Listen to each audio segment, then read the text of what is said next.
Online Accelerator, and I'm excited today to be here with three leaders who've spent the last 17 to 23 years of their lives in careers. They were doing everything right, but at some point they realized it just wasn't enough. So they each made a shift to building something on their own and something that mattered to them.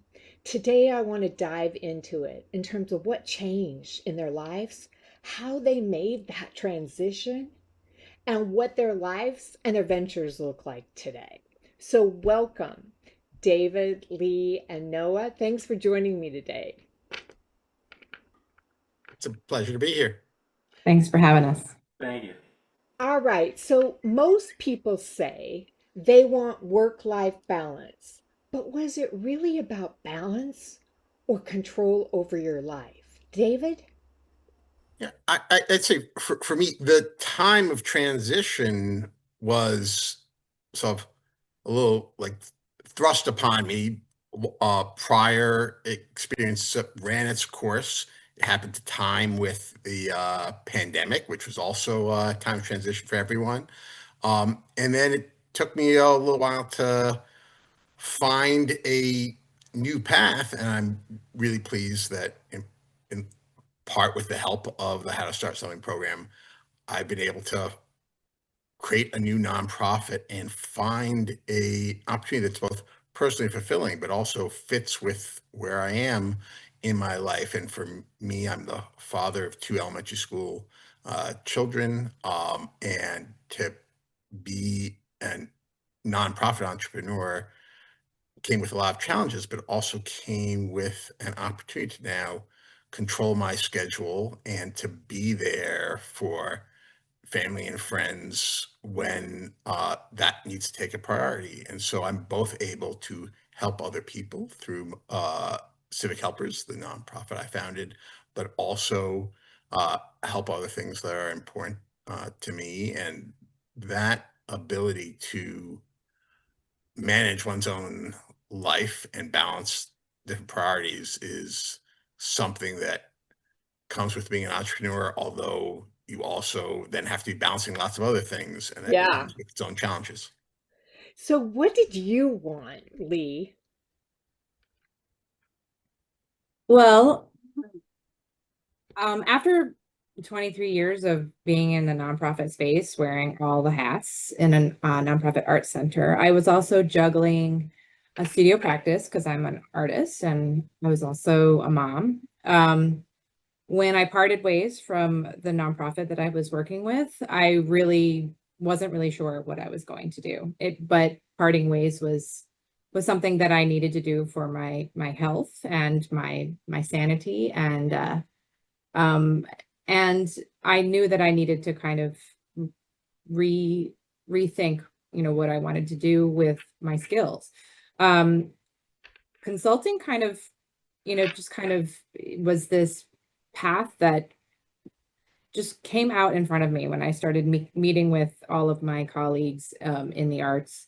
And I found that, working with a number of different nonprofits and being able to use the skills that I had gained over 23 years was a really good match for for me and my life. It enabled me to be in the studio when I wanted to be in the studio, enabled me to pick my clients and decide what kind of work I wanted to be doing. And it really helped me hone in on really what it would be like to be my own boss, while, yeah.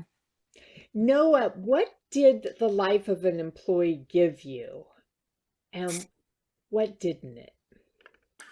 Well, I really loved my job, and I'd been there for about 8 years, and it was a role that I thought I'd stay in for years and years to come. But I had some life changes. My daughter was born, and the job itself was starting to change as well. And what I needed that the job couldn't give me was a lot of flexibility, being able to determine how much I'm going to be working at any given point in time, when I'm going to do that work, and where I'm going to do that work. Now I have complete control over that, and I know I just could not continue in my job in that, and take care of my daughter and have the flexibility to otherwise help my family. I love that. When And if I did could what? build, Oh, go ahead, if I could just David. build on what Lee and Noah said, one thing about going on your own is that you, as Lisa, you get to choose what you work on. And therefore, unlike when you're an employee and you're following presumably what your boss is relaying, or I had a time where I was an elected official and had 130,000 bosses, and you have to prioritize their needs, which is great and was tremendous honor. But the ability when you run your own business or nonprofit to, if not pick and choose, because you can't be always too choosy, but to make sure that the things you devote your time and effort into are things that are meaningful to you, is something you can't put a price on. Mhm. Mm. You want to add anything to that, Lee?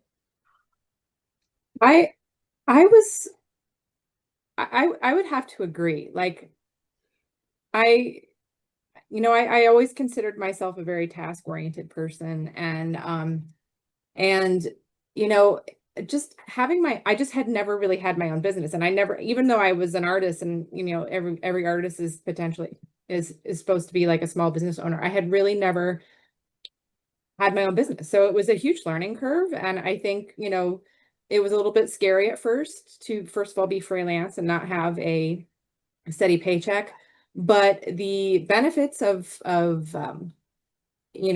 being, building a business and making a decision to build a business. Like I think it was just like formal, like when I was in the how to start something, it enabled me to formalize something that I had just started to gel, and I was doing it and it was working out, but I hadn't really made the decision. Once I made the decision, um, I was really able to, you know, build the business, and I gained confidence in that my ability to do that. And it's wonderful to be, a hired expert in something, and be able to help multiple clients. I think for me, it has proven to be a good fit for, Fascinating. everything that I worked for in the nonprofit sector for years. So, I can't wait to come back to what happened to you in the program on your journey once you made the decision. Noah, can you remember the moment? Take us back to the moment you knew you had to leave being an employee.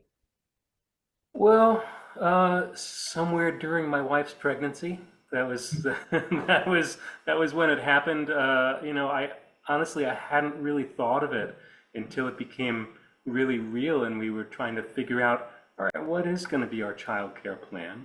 And some things were picking up at the work, and it was going to be this long-term added level of responsibility, and that combination of knowing I'm going to need more freedom to be away from the job, and the job is going to become more demanding than ever. I knew I had to shift at that point, and it took a while figuring out exactly what the shift was going to be, but I just knew I needed a big change where I was more in control of when I was going to be doing the work and how much I needed to do.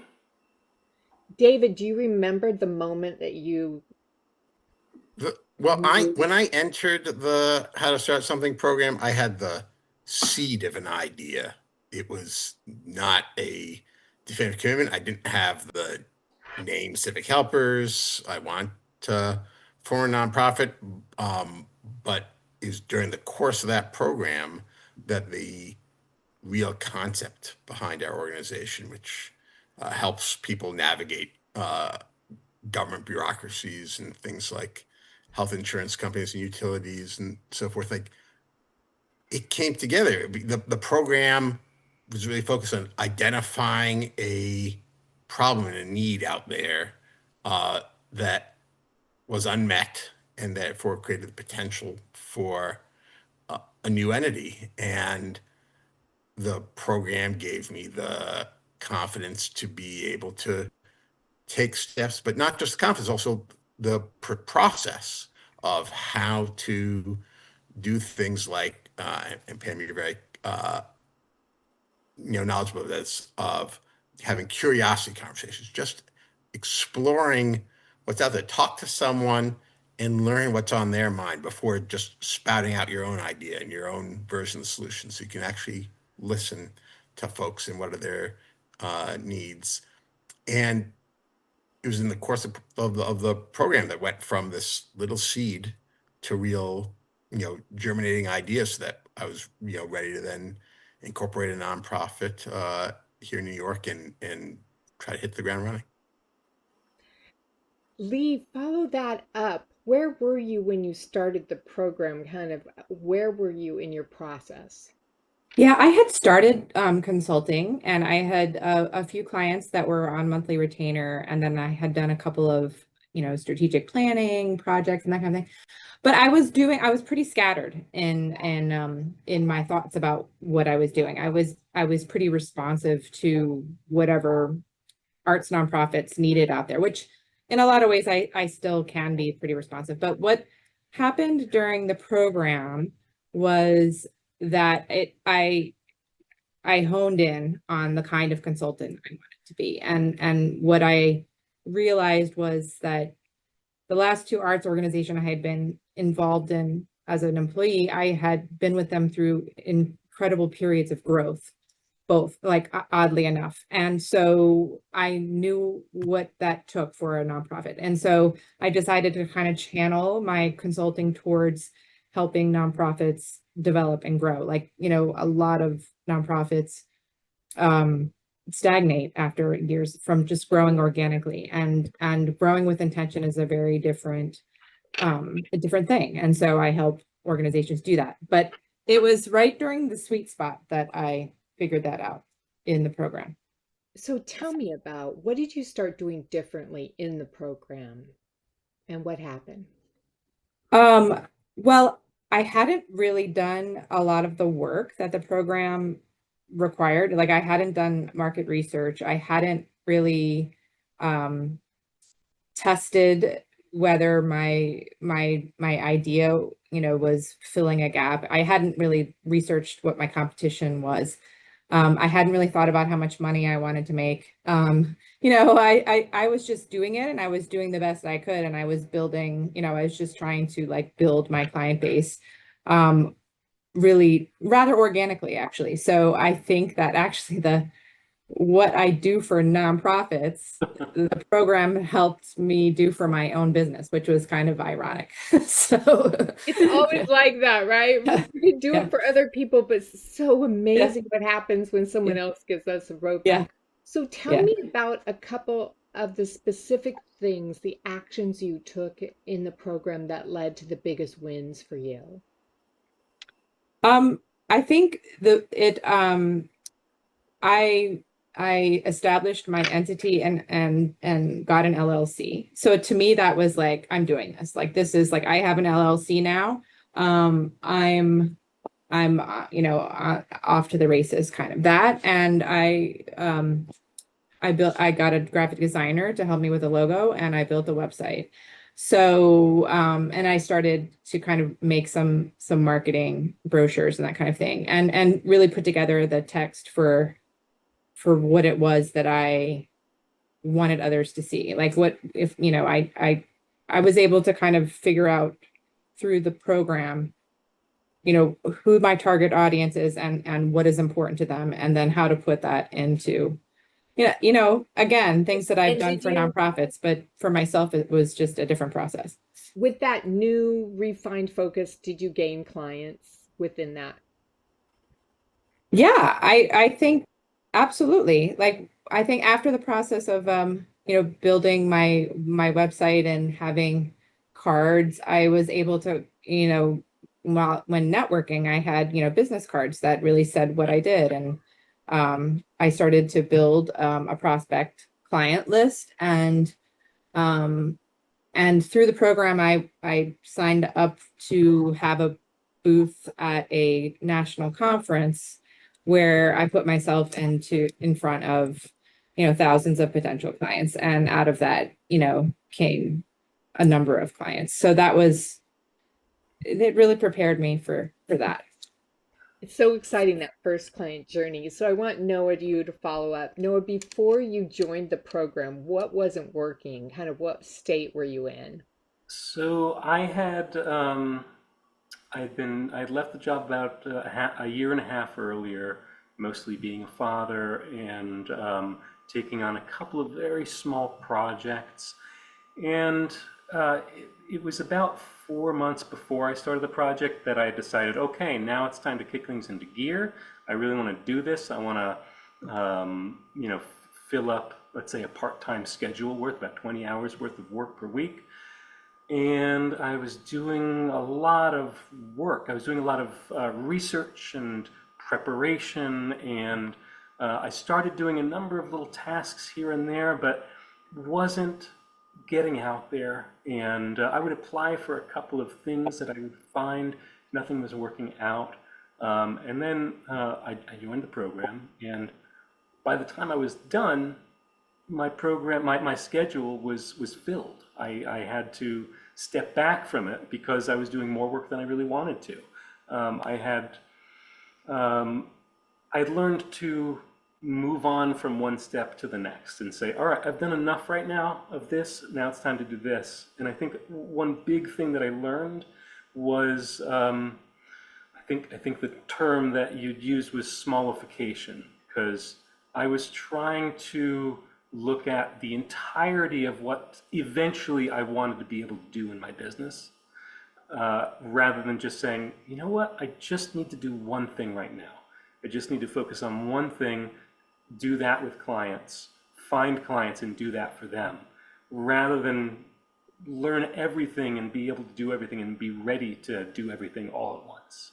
So can you tell us simply, you started with what and you ended with what by the time you were at 6 months later? Well, I started with, in one way of saying it, I started in a state of uncertainty, just not knowing if I made the right choice, if this was going to work for me. At the time, I didn't have any clients. I had done a couple of projects, but there was nothing ongoing and nothing on the horizon. By the time I was done, I had fully booked myself into, I was actually doing about 30 to 40 hours a week, and I really only wanted to do 20 at that time. So I also, Congratulations, thank right? you. And I had a Yeah. major mind shift too. Because of that, I shifted from this uh, caution and nervousness about, am I going to be able to fill a schedule? What happens if, once I finish one project, am I going to find the next? To recognizing how to find clients, how many I need, what type of work I wanted to be able to sustain myself, so it wasn't just doing one little thing here and there, but say, oh no, a better business plan for me would be long-term engagements, and I can take on little things along the way. But really being able to Think uh, about the look at it. model. Yeah. David, during the program, what were the biggest wins for you personally and the venture? What kind of benchmarks did you get to?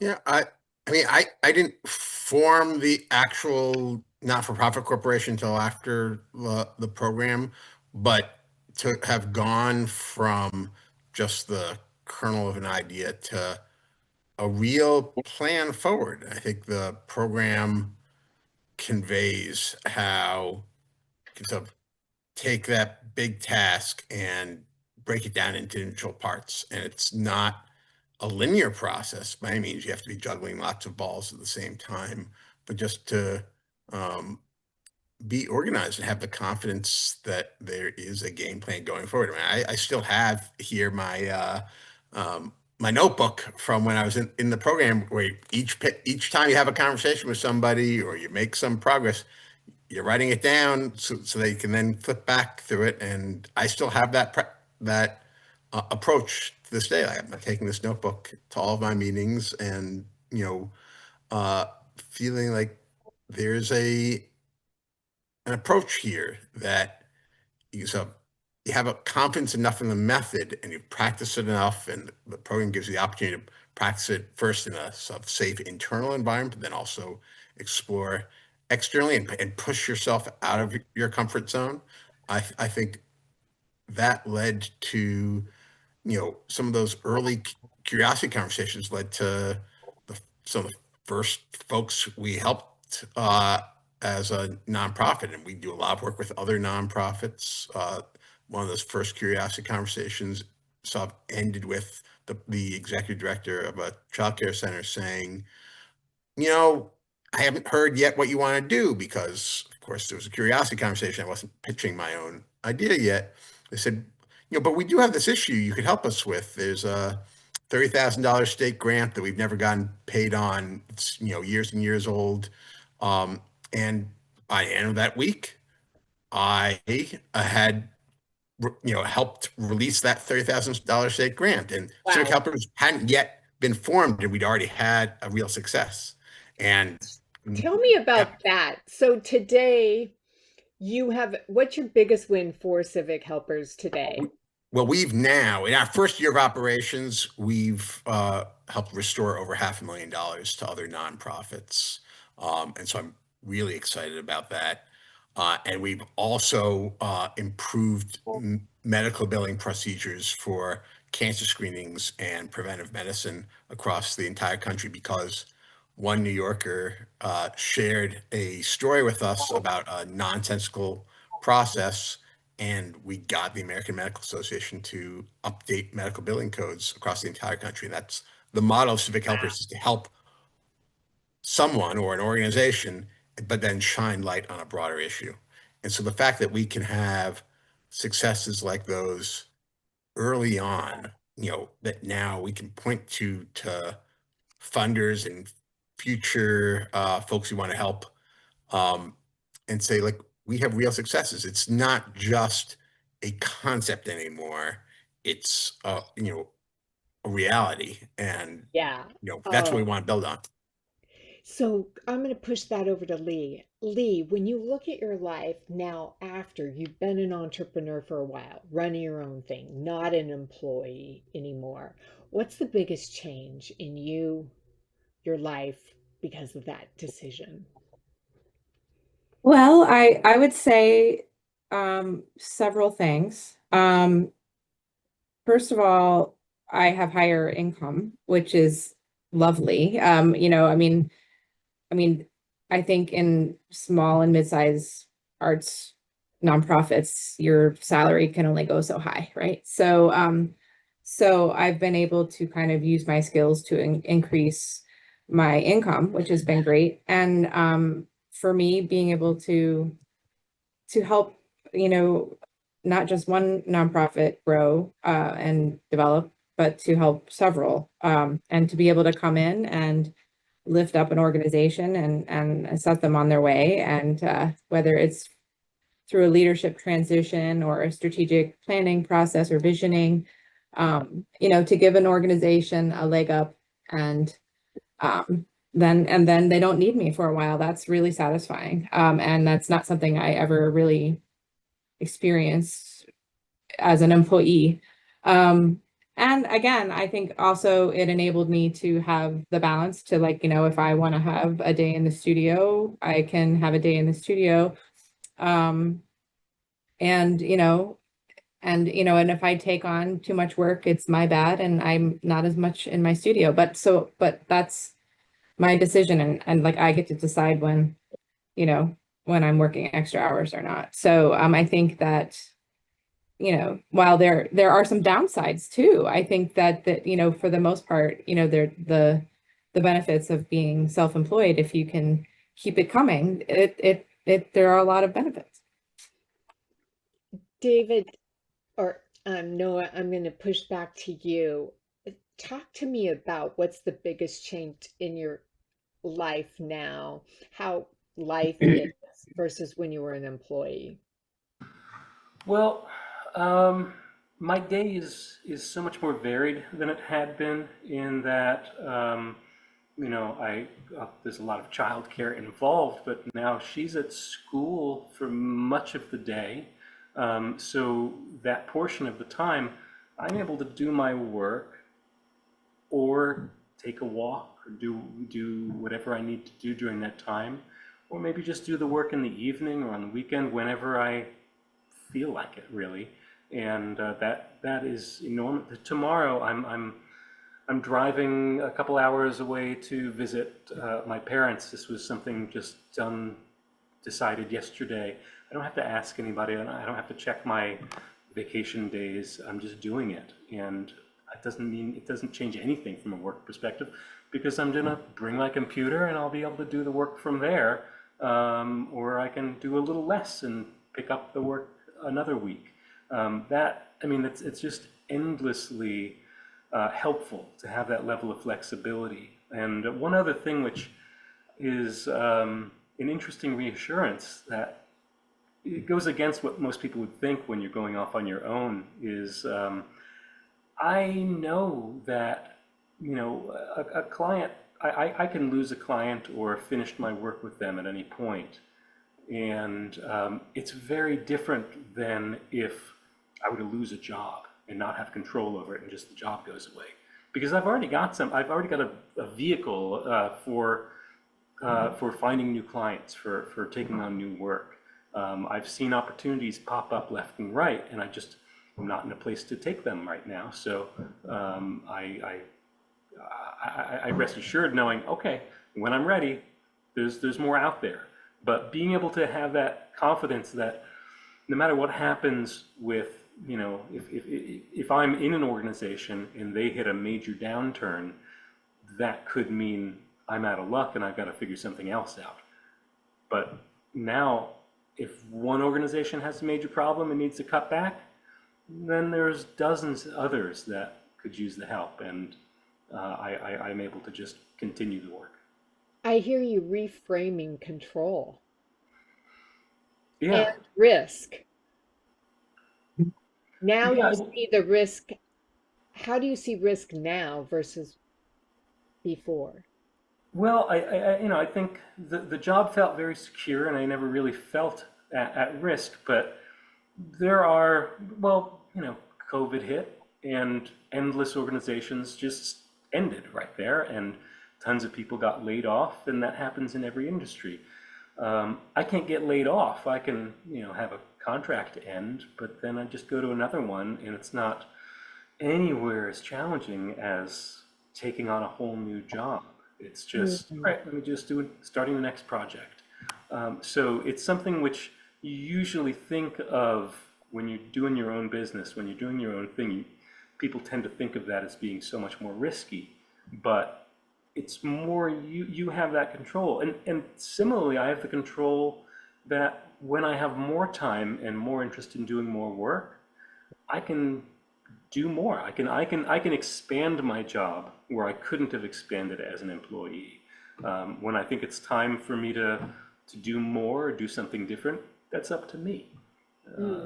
It's nobody else that has to sort of like, I don't have to ask for a raise or ask for a new responsibility or job or a new direction.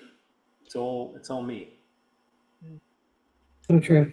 David, tell me a little bit about when you look at what you've built, why it matters to you.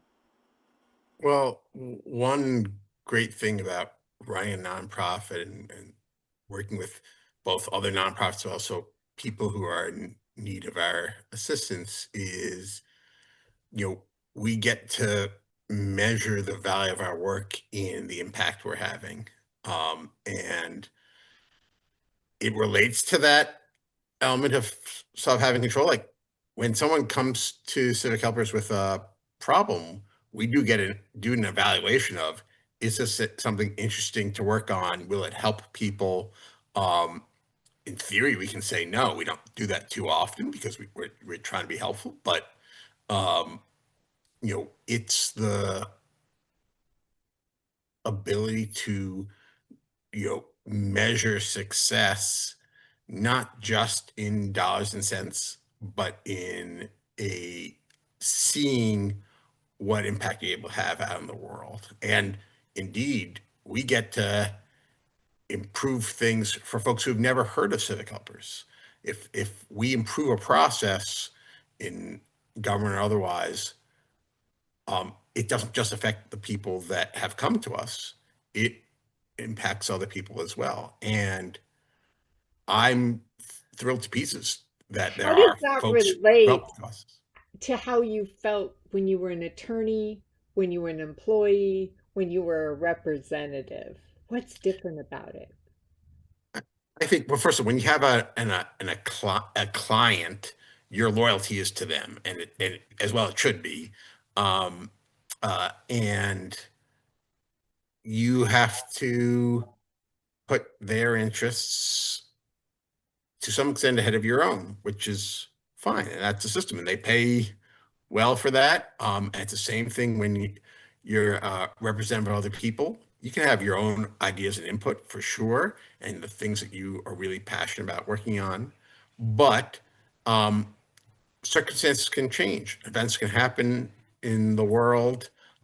Things need attention. You could go into a year with want to accomplish certain things, and then new things arrive out of left field. And that it's not that that totally goes away when So you for become an you, entrepreneur, so for but you, the biggest difference.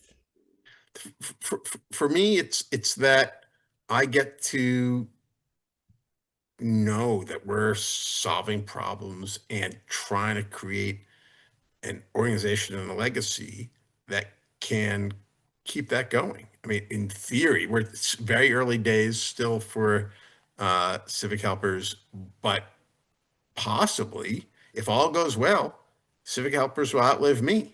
And that's Hmm. actually, you know, very different than when you know, work for an institution or otherwise, you have to measure your success sort of in the here and now. Um, whereas, possibly civic helpers can be part of my legacy. And Mm. that doesn't mean that that's guaranteed, but the fact that that's a possibility is pretty inspiring. Thank you. Lee, you said earlier something I know we all want to get into. You said something like, well, it's not all roses and champagne being an Right. entrepreneur, something like that. Let's Yeah. turn to the dark side. What is the toughest part of being an entrepreneur, and what have you struggled with? Well, I wouldn't say that it's tough. I would just say that, some of the downsides are you don't get health benefits. You have to provide your own health benefits. You don't get paid vacation. When you go away for 10 days, you do all your work before you go or after you come back. It's really, there's no such thing as vacation when you own your own business. And I would say that, well, I think those are the two that kind of come to mind. That I'm sure there are others, but those are the two that come to my mind right now. One of the ones you and I talked about before is kind of this sometimes feeling lonely or Oh yes, I did. Yes, like, working from, sometimes I'll have a client and, I'll be out of the office a couple days a week. And I'll commute to the city, and that's really a nice change of pace. And then other times I'm like at my desk in my home, you know, 5 days a week, 30 to 40 hours a week. And even though I'm on Zoom constantly, it does kind of get lonely. Like there's something about like in-person environment, like an office environment that you kind of miss out on, like some of that camaraderie that happens when you're part of a staff. So that's why I kind of have started doing interim executive director work, because I kind of get to work with staff for certain part of the week, and then I have my consulting clients. So I realized that uh, that working as a team is very different than when you're a consultant and you're working on a project or you're doing work for another organization. I think that's fascinating though, because we say self-awareness is such a key part. It feels like you're starting to know yourself and when your model needs to tweak, Hmm. change. Yes. Yeah. Yeah. And then I've done other things too. Like if I was feeling like I was home too much, I would schedule lunches, or it's really, it takes a lot, you have to be more intentional about initiating, in-person meetings or lunches out, or making myself go to a networking thing, like things like that, or organizing like a community gathering, those little things tend to kind of really start to fill in some of the gaps that you can feel when you're just constantly working for yourself and nobody's necessarily answering to you. I mean, I do have people that worked for me, but they're not in my office, like they're, it's just different. So, Thank you. yeah. Mhm. Noah, give us the toughest thing that's happened to you as an entrepreneur and how you got through it. Um, well, I mean, I'd say the toughest parts were really coming very early when I was really struggling to find my way in terms of getting clients. But there are a couple of instances. I think one challenge for me is also, and this is something that, in talking to other people who do similar work, I was one thing that I had not really expected, but everybody told me was like, be very careful what you say yes to. Be very selective. And at first, I tossed that aside because it was like, well, I just want everything I can get, and it was great to be able to do that. But then there are multiple reasons for the work I do in grant writing and sort of related types of services, that sometimes clients, it's just not going to work. Some organizations just aren't ready for it. Some don't give you the time that is needed to actually do something worthwhile. There are a range of reasons why it might just not work out. And being able to have the confidence to say, I don't need this work right now. It's not really fitting with what I want to be doing. It's not going to go very well. I need to take a step back from it, and I need to say that we're not going to be able to move forward, or if it's just an initial meeting, to recognize I can say no. It's a two-way interview. So it sounds like one of the hard things that you've learned how to do is, Say no. Um, Say no, and that goes back to control, and it's for a few reasons. One, in terms of control of how I spend my time and who I work with, and also in control in terms of being able to say to the client that this is not going to help you right now. You're not in a place where this is going to be worthwhile for you. Mhm. So I, it's not easy, for a couple reasons. One, you're turning down an opportunity. For another, you're kind of letting somebody down in a way. But it's important to sort of take that adult move of just, this is what's best, and I'm going to do this. So, David, talk to us about if you had someone that was at the state where you were investigating and thinking about, I'm ready to go off in a new path. I want to build something. I'm thinking I want to build something that matters. What would you say to them?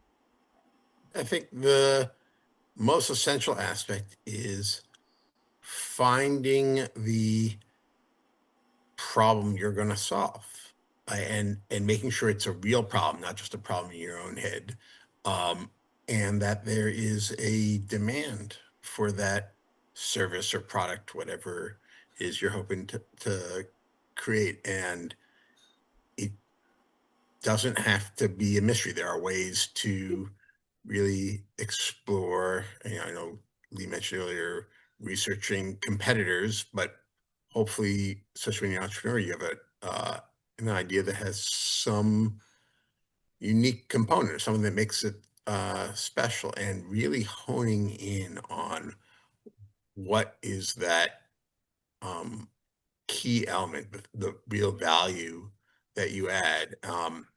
And whether that's a for-profit business where you're going to where you're going to be affirmed in that if you do your job well with the money the business earns, or in a nonprofit, which has the added challenge of the value of the nonprofit and the services it provides are not necessarily the things that you get financially rewarded for. In fact, many nonprofits, one of the things they have to make sure they don't do is just chase after particular grant funders' priorities. You still have to keep your own um, uh, mission front and center.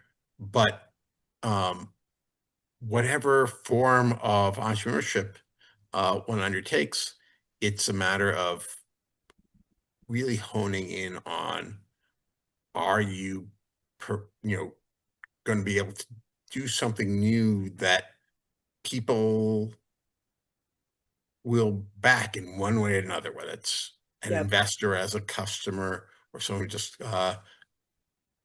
comes because they're in need. I think finding that and really digging down into it is the most essential element. Lee, let's go over to you with a little different angle. So you've got somebody that's in a stable career, kind of like you were, and they're really aching to build something that matters. And you know the challenges they're thinking about the nonprofit space or the social impact space. What would you say to them? Well, I think a lot of what David said was just like, what differentiates you from everyone else? What do you have to offer that would um, that people would pay for? I I I learned recently about this term ikigai, which is about finding that sweet spot in the middle, which you call it a sweet spot, but it's about what are you passionate about? What do you do well? What what would somebody pay you for? And what's the other one? It's what does the world need? So if you can find an intersection where all those four things come together, you might actually have something. And I find that, nonprofits and businesses all over the world grow because of the founders' passion and spitfire. And that can spur on something for many, many years before they have to like regroup or figure out the next challenge. I think I think understanding what you're good at and what you're passionate about is just enough to even start thinking about it. But then if you can figure out what the world needs and how you can get paid for it, then you've got something really special. Mm. Noah, what would you add to your advice to anyone that's thinking of leaving a stable job or starting a side income and they want to work at social impact? They want to build something that matters and gives them control in their life. Mhm. For me, a big turning point, a big action that made a difference for me is just talking to people who are doing the work that you want to be doing, talking to people who could be either potential clients or beneficiaries of the work that you want to be doing, talking to random people that you see at gatherings and parties and friends, just to put it out there that this is a thing that you're doing and interested in doing. All of those types of things for me have led to work. Just chatting, catching up with a friend and saying, yeah, this is what I'm thinking about doing. It's like, hey, I got something for you. You know, and talking to other people who have done the work, it is so much. It's you learn best from mistakes, but it's better to learn from other people's mistakes. So you can talk to people and learn all the things that they've picked up over the years, and then you integrate that into what you're doing. So I that part was always hard for me. What would you And tell your past self, Noah? uh, don't be shy about it. Go out there and confidently talk about this and talk to people in the nonprofit world. It's particularly it's a supportive world in many ways. Yes. I knew that now in this role and in previous roles. I moved to a new city, and leading up to that, I set up a bunch of informational meetings with real leaders in that city, in the nonprofit world. I just sent emails and made phone calls, and they said, "Yeah, I'd love to meet with you." And that's happened. I've done that in New York City and in Baltimore. I've done, it's a great industry or sector because it's filled with people who want to do good. And Mm, when there's more people who want to join that mission-based life and work, people are encouraging and people want to help. yeah. And I find that now in my specific role, people who do the work that I do, even though they're technically competitors, they are so supportive of one another. It's really incredible. So I think being able to reach out and build a network of both people doing the work and who you could be helping or you could be working with. Yeah, we say give, give, give, ask. And it's amazing what happens when we ask. And sometimes we're just asking to learn. I'm really excited. Rosie's here and she has some questions for the three of you. Hi, Rosie. As I was listening to you share that last answer, no, I was really struck by the fact that you all have been working in this sector for so long, right? And even when you chose to go out on your own and create your own projects, you stayed in the same sector. And I think that speaks to a lot of people who are in an industry that they think they love, right? But maybe it doesn't feel like quite the right fit, or they're getting some cues that the seasons are shifting, right? Like maybe they're changing their family dynamic, or they want to spend more time on their art. Lei, you kind of mentioned at the beginning that there were some clues that you needed to make a move based on sanity, you mentioned. Could you talk about what those cues were, right? Like what were those indicators that helped you make that move? Because it's kind of a scary one.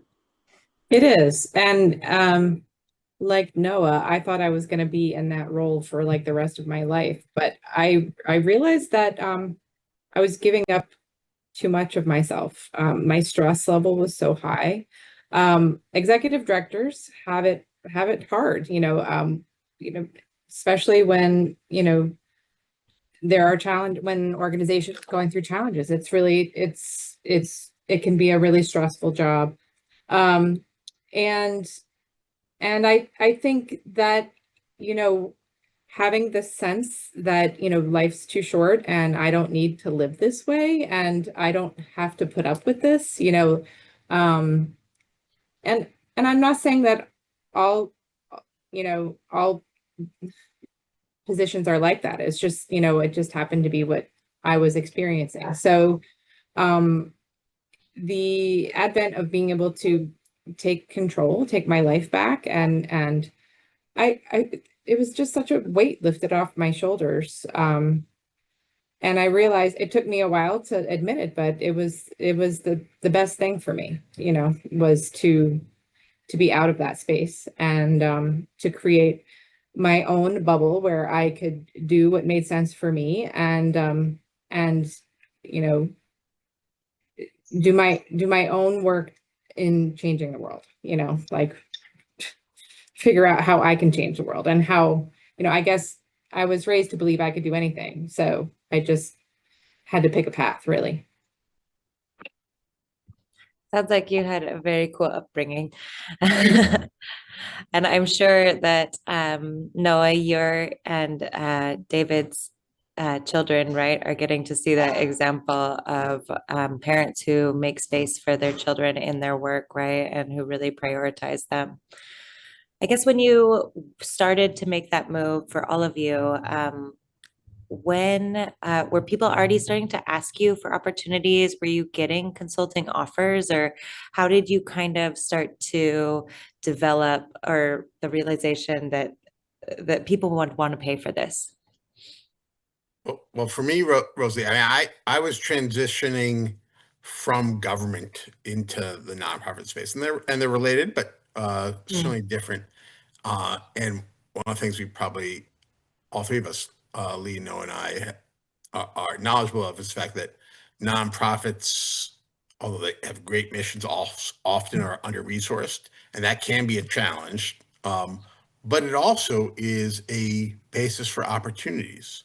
The fact that nonprofits push to effectuate change um, and run up against barriers, whether they're in need of a consultant to help organize things or a expert in government to overcome government hurdles. These are things that an entrepreneur needs. If the world worked perfectly well, then there'd be no need for entrepreneurs because you don't need to then do new things. But um, nonprofits are running into issues all the time that um, call out for folks to then get involved, and that's either whether that's in their effectuating their mission or just internally as an organization dealing with the trials and tribulations of the nonprofit world. And so uh, you know folks you know did approach me in many regards as a former government official to like try to give insight into things, and that gave me confidence that there was value in the background and skills and experience I had.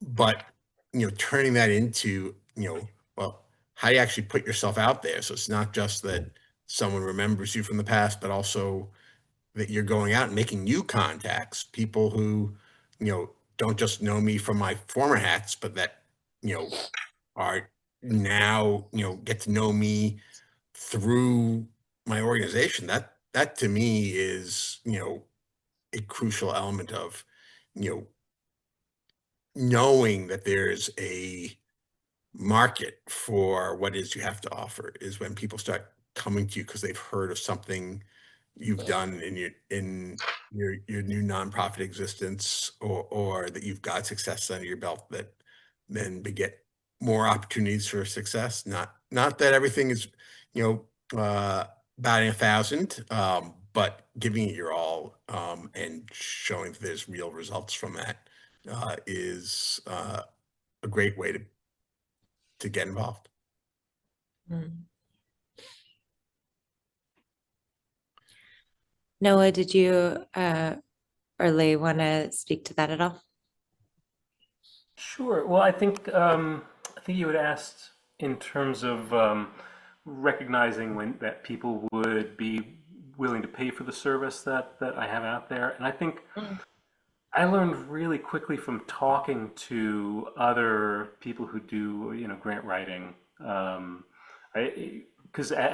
early on, I was getting nervous that I wasn't going to be able to find opportunities. And then speaking to people, everybody said it was like, no, no, no. There's more work out there. There are so many organizations out there that need this work. There are not nearly enough grant writers to do all the work that's out there. And then lo and behold, opportunities started to flow in many ways through the connections that I was making. And the part of the program involves asking somebody to be your mentor. Well, I never would have done that before. It's just not in my nature. But I did, and that person has been so helpful, and very quickly actually was able to pass along a client. And I'm now, she recently invited me to join a committee on an association with her. And it's great to be able to continue that relationship, build more relationships with other people who I can trade stories with, ask questions of, and we can all share opportunities that come our way that we think might be a better fit for somebody else.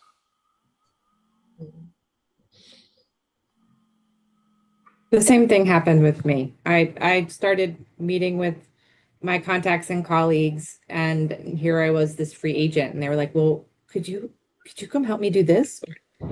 Would you be willing to come help us do that?" And so that's how consulting fell in my lap. It's just like people knew I had skills, and they're like, needed help with something, and then I don't think I would have thought about being consultant if I hadn't if I hadn't started just like sitting down with people and talking. So I think that I think, as I was kind of reevaluating my life and my future and thinking about what I wanted to be as a grown up, really. I mean, again, and I think just sitting down and talking to people that you respect really, really opens up doors.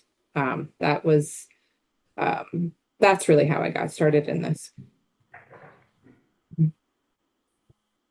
I note that one of the ways you know your idea is working is when you share it with someone and they sort of immediately latch on to, oh, I could use you for this. Or if only you'd been here 3 years ago, I would have, and it's not because that was the purpose of your train of story, but you start realizing like, yes, there is a place for this service you're offering or this idea, and you get that feedback. And I think that's one of the crucial aspects of the How to Start Something program is that it's about getting feedback from other folks. People can validate your idea, whether it's other participants in the program who are very supportive and also going through the same cohort of being entrepreneurs or would-be entrepreneurs, to folks you reach out to externally, to just at a certain point, you're sort of telling people this is who you are, right? You take on the mentality. And we're also used to, the question, you meet someone, they ask, what do you do? Well, you, once you're an entrepreneur, that just becomes, you know, your organization's mission or what is your service or product is. That becomes part of your identity, and you just go into it and you see whether people's eyes light up or whether they glaze over. And hopefully it's the former. And if it's the former, you might have a winning idea. Right. And when they start saying, oh, yeah, I should connect you with this person, right? Or you Perfect. should talk to this person, right? Like showing that they also value it. We're running a little low on time, so I guess I'd love to turn the question or speaking to the audience directly for someone who feels overwhelmed by all the moving parts of managing your own schedule, doing your taxes, getting your health insurance figured out, right? And doing your marketing. What's one thing that you would tell them to focus on first? I can jump in. I think the thing to focus on first for me would be to see, how small you can make your idea. Small enough that it's not scary and stressful, but small enough that you can say, okay, I can do that. I can do that. And slowly build from there.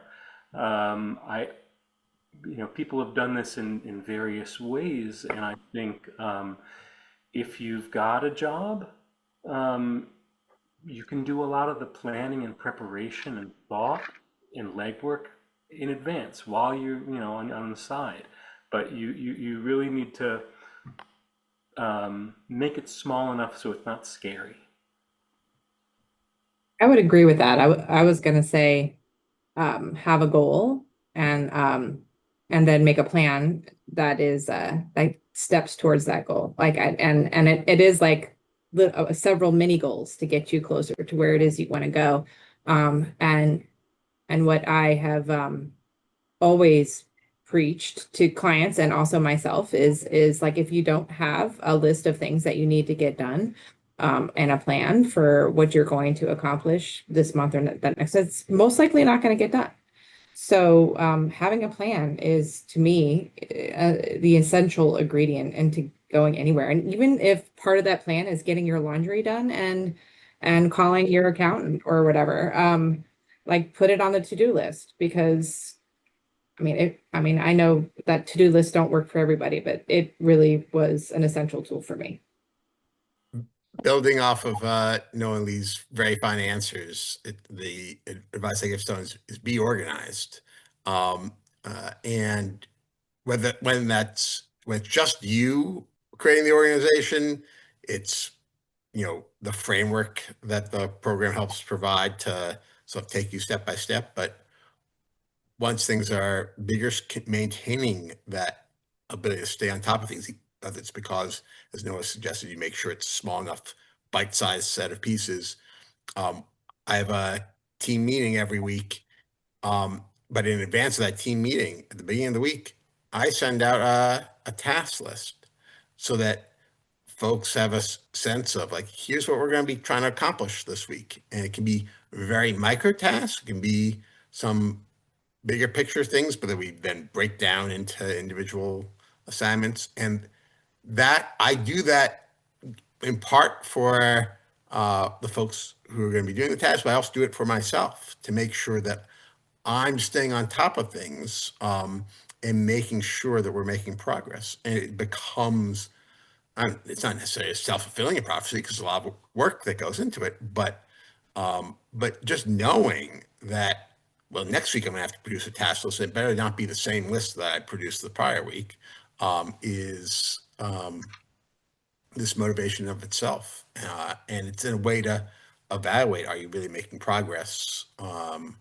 Separate from the big picture things, the things we get to put on the civichelpers.org website and announce in our e-newsletters. It's much more like internal management and making sure that you can stay on top of it so that it doesn't get overwhelming. Because you're right, that Natalie, that it's Rosalie, that it's a totally there's total potential for things to be overwhelming, and so you really have to break it down, and evaluate, are you really making progress or just spinning your wheels?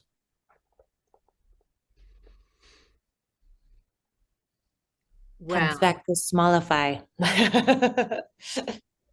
smallify might be one of our words. Well, if anyone is listening who finds themselves wanting more control of their personal life and wanting to build something that matters, maybe even create a legacy, maybe even take back their time, but definitely build something they own, go ahead and check out howtostartsomething.com. We would love to support you in this intersection and phase. And I want to thank David and Noah and Lee for coming, sharing your stories. You'll be able to find links to their websites, to them online socially, and connect with their high impact organizations, because maybe you can collaborate with them. So again, let's start something. Let's make a difference. Let's take back control and let's build things that matter. Thank you. Thanks, Pam.